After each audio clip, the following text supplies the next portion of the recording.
Stem podcast series में आपका स्वागत है। स्टेम यानी science, technology, engineering, mathematics and medicine, वो क्षेत्र जो किसी भी देश की तरक्की में अहम भूमिका निभाते हैं। ये 5 क्षेत्र हमारे जीवन का वो हिस्सा हैं जो न सिर्फ हमारी जिंदगी को आसान बनाते हैं बल्कि पूरी दुनिया को आगे बढ़ाते हैं। प्रकृति, धरती, ब्रह्मांड, इंसान, जानवर, पेड़ पौधे और जीवन को समझने का तरीका, विज्ञान के ज्ञान का इस्तेमाल करके नई चीजों को बनाना और डिजाइन करने का तरीका, नई खोजें, नई तकनीक, नई दवाइयां जो देश और दुनिया को आगे बढ़ाते हैं। आइए हम सुने विज्ञान की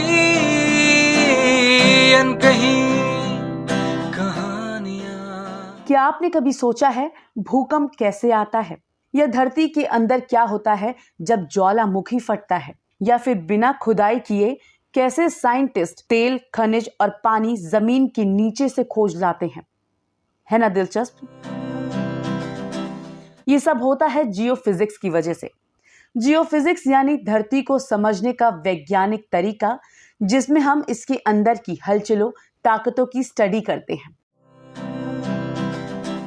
जियोफिजिक्स यानी भूभौतिकी एक ऐसा विज्ञान जो धरती के अंदर और बाहर होने वाली भौतिक प्रक्रियाओं का अध्ययन करता है, जैसे कि सेस्मिक वेव्स, ग्रेविटी, मैग्नेटिज्म।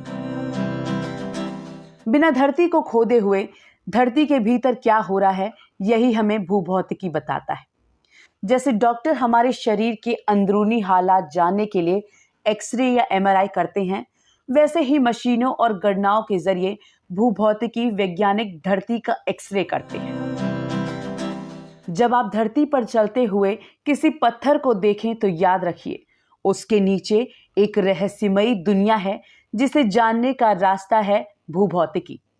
भूभौतिकी हमें न सिर्फ धरती को समझने में मदद करता है, बल्कि ये प्राकृतिक आपदाओं से बचाव और सतत विकास की योजनाओं में भी बहुत मददगार है।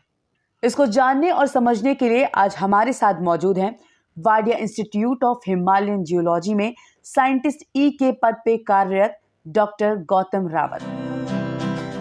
सबसे पहले हम डॉक्टर गौतम रावत के बारे में जानेंगे। मैं डॉक्टर गौतम रावत, मैं जो है अपना जो मास्टर्स है वो यूनिवर्सिटी ऑफ रुड़की थी, वहाँ से अप्लाइड जियोफिजिक्स में किया 1999 में। उसके बाद मैं भारतीय भूचुंबकत्व संस्थान जो कि बॉम्बे में है, वहाँ एक प्रोजेक्ट साइंटिस्ट के रूप में ज्वाइन किया, जिसमें मैंने सेस्मोलॉजिकल ऑब्जर्वेटरीज 2 वहाँ इस्टेब्लिश की थी, रीवा और कोल्हापुर में। तो उनके डाटा को लेके उस प्रोजेक्ट में कुछ काम किया था।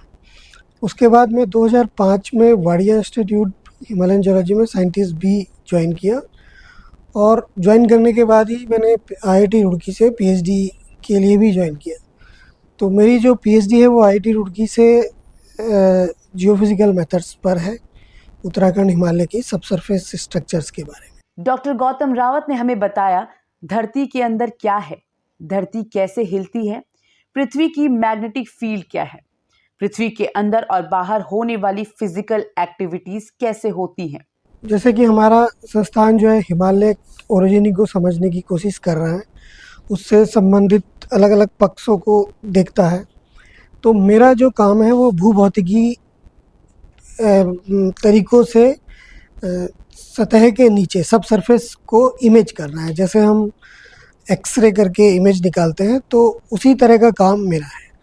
तो मेरा जो कार्य है वो बेसिकली 2 स्केल पे है। एक तो रीजनल स्केल, जहाँ मैं सतह से 50 किलोमीटर गहराई तक की एक इमेज करके मॉडल कर सकता हूँ। और दूसरा काम है जो कम गहराई में, मान लीजिए 100 मीटर, 500 मीटर, इस गहराई को इमेज करना। तो जब मैं ज़्यादा गहराई के लिए काम करता हूँ तो मैं उस समय जो नेचुरल रूप से इलेक्ट्रोमैग्नेटिक सिग्नल्स मौजूद हैं उनको जगह जगह रिकॉर्ड करके उन पे काम करता हूँ। तो हमारा ऑब्जेक्टिव ये है कि हम ये देखें कि हिमालय जो पर्वत श्रृंखला है, इसमें ज़मीन के अंदर जो प्रोसेस, जो डायनामिक्स है, उसको समझने के लिए अलग अलग जगह जाकर इमेज करके समझने की कोशिश करते हैं। डॉक्टर गौतम रावत ने हमें बताया कि उनकी स्टडी का सोसाइटी पर क्या इम्पैक्ट होता है और साइंस कम्युनिटी और इंडिया के लिए ये कितनी बेनिफिशियल है। जो रिसर्च क्योंकि सब सरफेस इमेजिंग जो है वो एक बहुत बड़ा हथियार है भूगर्भ वैज्ञानिकों के लिए, क्योंकि जितने भी भूवैज्ञानिक हैं वो सतह पर जो चट्टानें हैं उनको देखकर समझने की कोशिश करते हैं, लेकिन कुछ प्रक्रियाएं ऐसे होती हैं जिसके लिए आपको सतह के नीचे सब सरफेस को जानना ज़रूरी है।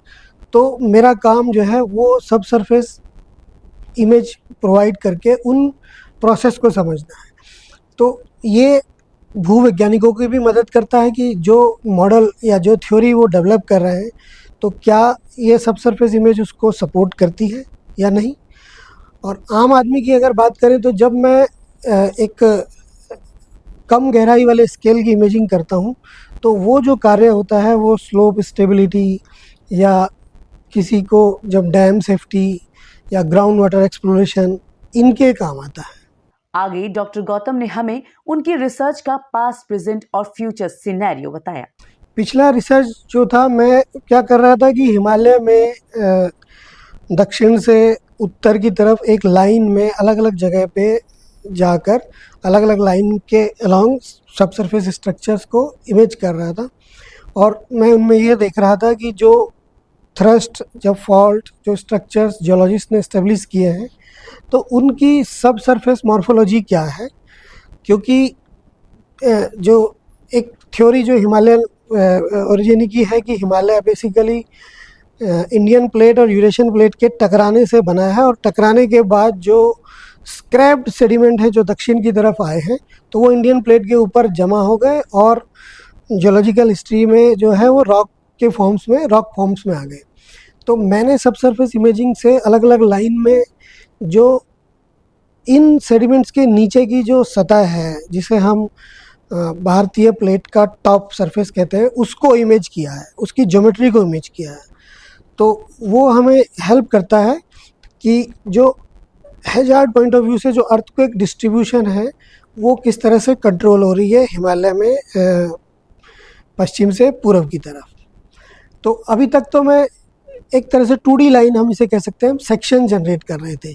तो भविष्य में मेरा प्लान ये है कि मैं किसी एक पर्टिकुलर जगह में, जैसे मान लीजिए नॉर्थ वेस्ट हिमालय में, उत्तराखंड में, अगले 5 सालों में मैं जो करने वाला हूँ कि उसकी एक 3D इमेज निकालना चाहता हूँ, 3D मॉडलिंग करना चाहता हूँ, ताकि जो सब सरफेस की जो इमेज आए वो हमको त्रिविमीय आए, ताकि हम अलग अलग स्ट्रक्चर का हर डायरेक्शन में क्या इंटरेक्शन है वो जान सकें। तो शायद हमें जो प्रोसेसेस हैं, सब सरफेस प्रोसेस उनको समझने में और आसानी होगी, और अर्थक्वेक जो हम कहते हैं सेस्मोजेनेसिस वो समझने में आसानी होगी। जो मेरा फील्ड है उसमें भारत जो है लगभग समकक्षी है, क्योंकि इस फील्ड के गिने चुने व्यक्ति हैं पूरी दुनिया में। हिंदुस्तान में कहें तो 10 से 12 लोग ही हैं जो मैग्नेटोटेलुरिक्स पे काम कर रहे हैं।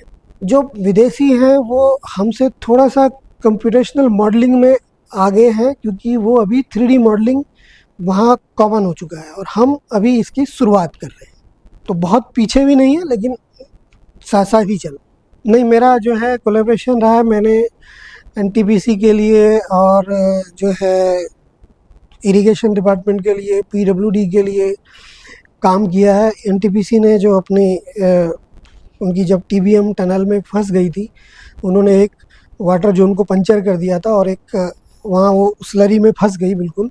तो उसके आगे की क्या स्थिति है ये जानने के लिए उन्होंने हमसे संपर्क किया था। तो वो उस टनल के आगे की जो इमेज है वो हमने उनको प्रोवाइड की थी, और समय समय पर वो जैसा हमें मतलब जिस तरह की सर्विसेज हमसे चाहते हैं तो हम वो प्रोवाइड करते हैं इंडस्ट्रीज। इस पॉडकास्ट में आगे हम डॉक्टर गौतम रावत की अचीवमेंट्स के बारे में जानते हैं। रिसर्च पेपर जो है, मेरे जो रिसर्च पेपर्स हैं वो काफ़ी अच्छे जर्नलों में प्रकाशित हैं, जैसे टेक्टोनोफिजिक्स है, GRL है, journal of Asian earth sciences है। इस तरह के हैं मेरे लगभग 35 से 40 रिसर्च पेपर अभी तक हैं। साइंस को आम लोगों तक पहुंचाना तो बहुत ज़्यादा ज़रूरी है, ताकि हमारा समाज जो है एक वैज्ञानिक दृष्टिकोण अपना सके, और अगर हम ये वैज्ञानिक दृष्टिकोण नहीं अपनाते हैं तो हिमालय जैसी जगह में आपदाओं से हम नहीं बच सकते हैं, क्योंकि आपदाएं हिमालयन ऑरिजिनी का पार्ट है। उससे समझने के लिए, बचाव के लिए वैज्ञानिक दृष्टिकोण बहुत ज़रूरी है। तो उसके आउटरीच के लिए हम विभिन्न जगहों पर विभिन्न प्रदर्शनियों में जाते हैं और विभिन्न जनसंपर्क भी कभी कभी करते हैं, और स्कूलों में भी बच्चों को कभी कभी एक सामान्य व्याख्यान देते हैं, ताकि वो इन चीज़ों को समझ सके, इनके प्रति अपनी जागरूकता बढ़ा सके। आइए हम सुने विज्ञान की अनकही कहानियां। स्टेम पॉडकास्ट की इस श्रृंखला को उत्प्रेरित और समर्थन दिया है भारत सरकार के राष्ट्रीय विज्ञान एवं प्रौद्योगिकी संचार परिषद ने। प्रोग्राम को produce media for community foundation ने किया है तथा तकनीकी सहयोग जयंतिका त्रिपाठी द्वारा दिया गया है।